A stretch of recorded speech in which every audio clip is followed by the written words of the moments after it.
What a lovely day to draw, don't you think? In this video, which is my first video by the way, I'm going to show you how to draw almost anything using basic shapes like boxes, circles, and cylinders. By combining these simple shapes, we'll be able to draw anything from buildings to animals and even people. Yes, first let's try drawing a square, which is not much of a challenge for most. Hold on, I know what you're all thinking right now. I mean, how can you use a square to draw a person? But don't worry, I got you covered, as I will be giving you a full breakdown further into the video. I will have you note that instead of thinking as drawings as 2D on a paper, you should instead think of them as 3D in a space. Hence, why we are updating our squares to boxes. You see, drawing can somehow be compared to building a house, and you cannot start a house from the roof, though it is common practice in some parts of Africa. You see, the technology in Africa is so advanced that we start building houses from the roof. I'm telling you. Back to drawing. Now, where was I? Boxes. So now it is safe to say boxes are the foundation of drawing. Boxes can also help you get a better understanding of perspective, which I will be covering in a video in the next unforeseeable future. Now that we know how to draw boxes and how to draw them from different angles, let us go to the next thing, which are cylinders. Drawing a cylinder is relatively easy. You draw two circles in opposite directions, as you can see in the video, and connect them to each other to form a pipe, which can also be used for smoking. To all the non-smokers out there, I am sorry for that. I too am a non-smoker, but I just wanted to crack a joke, if you know what I'm saying. As you can see above, I am using the box to draw what looks like a house. This house look alike has a weird shape for a reason. It is in a perspective, a type of perspective called two-point perspective, because it has two vanishing points, which I will be explaining in another video. To start this drawing, we will use an X shape for the torso. You should note that it is important to capture the direction in which the body is facing to get a better pose and overall a better drawing. We use another circle for the shoulder and the middle part of the body. All the joints on this figure are made of circles, as they are easier to use. I mean, who will use a box for a joint? You tell me. For the left going down, we will be using cylinders instead of circles, as it is the obvious choice.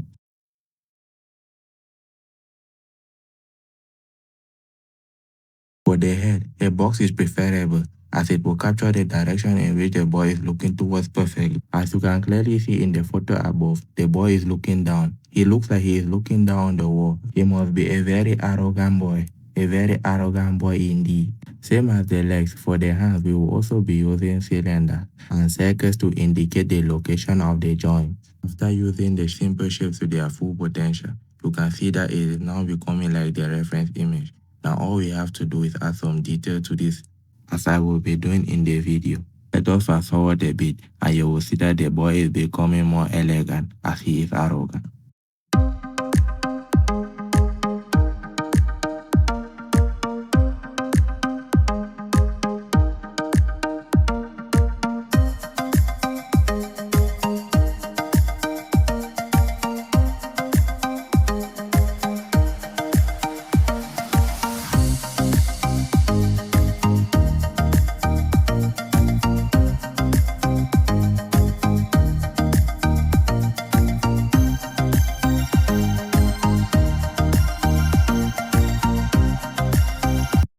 As you can see, after the line art is completed, he is now looking more and more like the reference photo. For the next one, we will be drawing this sad-looking anime character. Compared to the arrogant boy, she will be easier to draw. Since I have been preaching the gospel of simple shapes since the beginning of my virtual crusade, we will be using a simple shape, but unlike the boy, in her case, we will be using a circle, as she is not in a complex position, and it will be easier to do it with a circle instead of a square. We use a vertical line to cut the face into two equal halves, as it is in the front view, and a horizontal line to indicate the location of the eyes and ears. For the eyes, we will be using the parallelogram, as it closely resembles the shape of real eyes. We add the jawline and the chin, and now you can see it slowly coming together piece by piece. It is important to mark the location of the nose, ears, and mouth before doing the final line art and adding details to your drawing. Now we just add a basic mesh for the hair without too many details, as it is the first layer of our drawing. It is also important to note that using layers is very important even when you are drawing on paper. which in the case of paper, you do not completely cancel out your base sketch. Now, after completing the hair, all we have to do is add some detail, as you will be seeing in the video above.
After we have completely added some detail to the drawing, you can see it coming to life. I did notice some errors in my drawings as it was a bit tilted to the left, but nevertheless, it still came out well. Now that we are finally done, this is the final product of our effort. As usual, don't forget to like, comment and subscribe to my channel for more art content. Now, I will be leaving you all to yourself. Find a paper and draw, or at least do something with your life. Don't waste it though.